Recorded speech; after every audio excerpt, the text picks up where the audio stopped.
حضرت مولا مرتضیٰ شیر خدا کرم اللہ وجہہ الکریم کی شہادت کائنات کی ان منفرد شہادتوں میں سے ایک ہے جس کا تذکرہ اس واقعہ کے وقوع سے بہت پہلے نبی پاک صلی اللہ علیہ وآلہ وسلم نے بیان فرما دیا۔ امام احمد ابن حنبل رحمۃ اللہ علیہ ایک حدیث نقل کرتے ہیں جس کے راوی حضرت عمار ابن یاسر رضی اللہ تعالیٰ عنہ۔ حضرت عمار ابن یاسر کہتے ہیں کہ ہم ایک قافلے میں تھے، کسی جگہ پہ پڑاؤ ہوا تو میں اور علی ایک درخت کے سائے میں بیٹھ کے کچھ آرام کرنے کے لیے نبی پاک صلی اللہ علیہ وآلہ وسلم تشریف لائے تو انہوں نے ابو تراب کہہ کر مولا مرتضیٰ کو بیدار کیا۔ عمار ابن یاسر کہتے ہیں کہ میں بھی اٹھ گیا تو آپ کے جسم پہ چونکہ زمین پہ بندہ ہونا تو مٹی لگ جاتی ہے، تو اس اعتبار سے آپ نے ابو تراب کہہ کے اٹھایا۔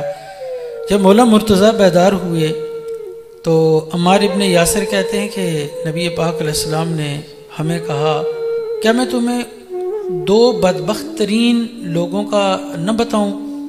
تو ہم نے کہا کہ کیوں نہیں، ضرور بتائیے۔ تو آپ نے فرمایا کہ پہلی امتوں میں بدبخت ترین وہ بندہ تھا جس نے صالح علیہ السلام کی اونٹنی کو قتل کیا اور حضرت علی کو مخاطب کر کے کہا کہ اس امت کا بدبخت وہ ہے اے علی جو تجھے قتل کرے گا۔ اور نبی کریم صلی اللہ علیہ وآلہ وسلم نے ایک موقع پر حضرت علی بیمار ہوئے، اتنے بیمار ہوئے کہ لوگوں نے یہ کہنا شروع کر دیا کہ شاید اس بیماری میں آپ اس دار فانی کو چھوڑ جائیں گے۔ تو آپ نے فرمایا نہیں، علی اس بیماری میں نہیں جائے گا۔ فرمایا یہ اس وقت اس دنیا سے جائے گا جب اس کی پشت سر پہ تلوار لگے گی۔ اور پھر آپ نے اپنی ریش مبارک کی طرف اشارہ کیا، فرمایا یہ خون سے رنگین ہو جائے گی، اس وقت مولا کی شہادت ہوگی۔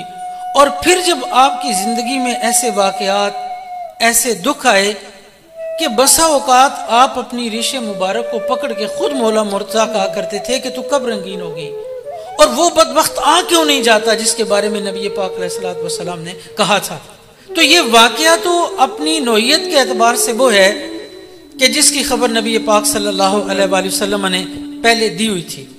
اب یہ جو 19 رمضان المبارک آتی ہے، شب ضربت جس کو کہا جاتا ہے، کہ مولا مرتضیٰ صبح بیدار ہوتے ہیں تو آپ اپنے بیٹے حضرت امام حسن مجتبیٰ علیہ السلام کو کہتے ہیں کہ میں نے رات کو خواب دیکھا ہے اور نبی پاک صلی اللہ علیہ وآلہ وسلم میرے خواب میں تشریف لائے ہیں، تو میں نے سرکار سے کہا ہے کہ میں یعنی اس امت کی کجروی کی کچھ شکایت کی نبی پاک علیہ السلام سے، تو کہتے ہیں کہ سرکار نے مجھے کہا کہ تم ان کے لیے پھر بدعا کرو۔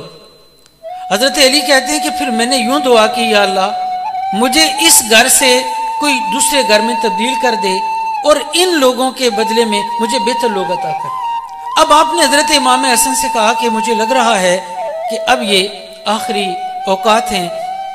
اب یہ کہہ کر اہل خانہ سے جب آپ نکلتے ہیں تو روایات کے اندر آتا ہے کہ بطخیں وہاں پہ نوحہ کرتی ہیں۔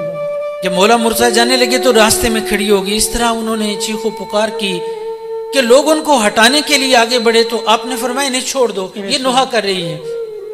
یہ کہتے ہوئے آپ اپنی روٹین میں الصلاۃ الصلاۃ کہتے ہوئے مولا مرتضیٰ چلتے ہیں مسجد کی طرف، اور وہ ملعون جسے اشکل بریہ، اشکل خلق یعنی مخلوق کا بدترین شخص جسے زبان رسالت نے کہا، میں نہیں کہہ رہا، آپ نہیں کہہ رہے، کوئی اور نہیں کہہ رہا، نبی پاک علیہ السلام نے فرمایا امت کا بدبخت ترین شخص جو ہے، جو مولا مرتضیٰ کا قاتل ہے۔ تو اب وہ ایک پلان بنائے ہوئے اور 2 ماہ تک اس نے اپنی تلوار کو زہر میں بجھایا۔ وہ تلوار کے جو 1 منٹ اگر اس زہر میں رہ جائے تو جس جسم پہ لگے گی اس سے ایسا وائرس پھیلے گا کہ اس انسان کے زندہ رہنے کے کوئی امکانات نہیں۔ تو اس زہر میں اس نے 2 ماہ تک تلوار کو بجھایا۔ اور مولا مرتضیٰ جب مسجد میں گئے، اب یہاں چونکہ عجیب و غریب فتنے اٹھے ہوئے، کوئی کیا بولی بول رہا ہے، کوئی کیا بولی بول رہا ہے، لیکن مقتل امیر المومنین پہ ایک بہت مستند کتاب جو 3 صدی ہجری میں لکھے ہیں ابن ابی دنیا، یہ بہت بڑے فقیہ بھی اور محدث بھی ہیں. انہوں نے ایک پوری کتاب لکھی ہے مقتل الامام امیر المومنین علی بن ابی طالب. اس میں آپ فرماتے ہیں کہ آپ مسجد میں گئے اور نماز شروع ہوئی, مصلی امامت پہ مرتضیٰ کھڑے اور آپ نے سورہ انبیاء کی 11 آیات بھی پڑھ لی. پہلی رکعت میں آپ نے 11 آیات بھی پڑھ لی. اس دورانیے میں وہ ابن ملجم نکلتا ہے اور پشت سر پہ تلوار کا ایسا شدید حملہ کرتا ہے کہ آپ کے سر انور سے خون کا ایک فوارہ پھوٹ پڑتا ہے.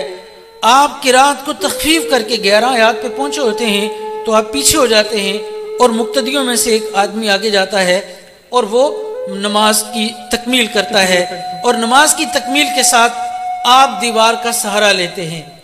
یعنی وہ ہستی جسے بدر سے لے کے نہروان تک کوئی نہ گرا سکا, پورا کفر علی کو گرانے پہ تلا رہا, پورا عالم یہود علی کو گرانے پہ تلا رہا. وہ ہمارے ایک بزرگ ہیں پیر سید عبد القادر شاہ صاحب جیلانی, آپ فرمایا کرتے تھے کہ علی کا امتیاز یہ ہے کہ جس پہ علی نے ضرب چلائی ہے وہ پاؤں پہ کھڑا نہیں ہوا اور کوئی علی کو گرا نہ سکا. یعنی پورے مارکوں میں علی نہیں گرا ہے. لیکن اب ماجرا کیا ہے, گرا آج بھی سامنے سے نہیں ہے. قضا نے وار کیا بھی تو پشت سر سے کیا, قضا نے وار کیا بھی تو پشت سر پہ کیا. مجال کس کی تھی آتا جو روبرو علی, یعنی علی کے مقابل آ کے کوئی نہ گرا سکا. اور پھر وہ جملہ جو مشہور ہے زبان زد عام, دیکھیں اللہ تعالیٰ نے قرآن عظیم میں فرمایا والعصر ان الانسان لفی خسر, ایک ایک انسان گھاٹے میں ہے, خسارے میں ہے.